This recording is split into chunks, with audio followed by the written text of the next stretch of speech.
वाली।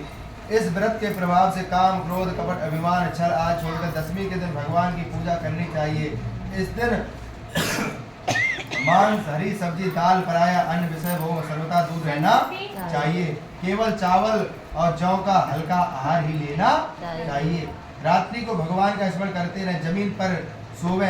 एकादशी के दिन प्रातः उठकर स्नान ध्यान से शुद्ध होकर विधि पूर्वक विष्णु भगवान की पूजा करनी चाहिए। मंदिर में जाकर धूप, दीप, नैवेद्य, चंदन आज सुगंध पदार्थों को भगवान शंकर की पूजा करनी चाहिए।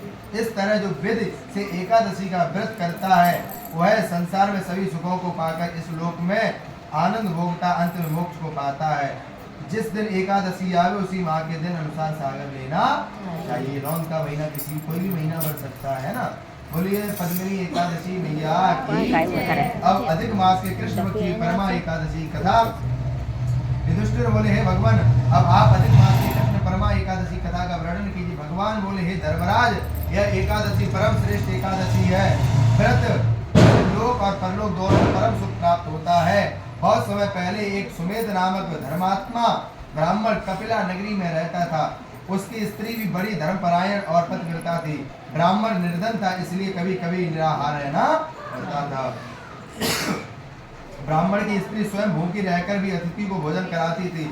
एक दिन ब्राह्मण ने अपनी स्त्री से कहा, तुम मेरी बहुत सेवा करती हो, किंतु हमारी गरीबी मुझसे देखी नहीं जाती, इसलिए धन कमाने के लिए अब मैं विदेश जाना चाहता हूँ। ब्राह्मण की पत्नी के आंखों में आंसू भरकर कहने लगे, पतिदेव सुख भाग्य से मिलता है। यदि पिछले जन्म में हम लोग ने दान पुण्य किया होता तो इस जन्म में हमें सुख मिलता। हमारे भाग्य में दुख लिखा है, इसलिए दोनों मिलकर सुखी सुखी दुख के दिन बिता देंगे। स्त्री के पति के बिना नहीं रह सकती, इसलिए आप परेशान न होकर यहीं पर रहें। पत्नी की बात सुनकर ब्राह्मण वहीं रह गया। इसी अवसर पर कौंड्य ऋषि घूमते फिरते उधर आ निकले। Hello hello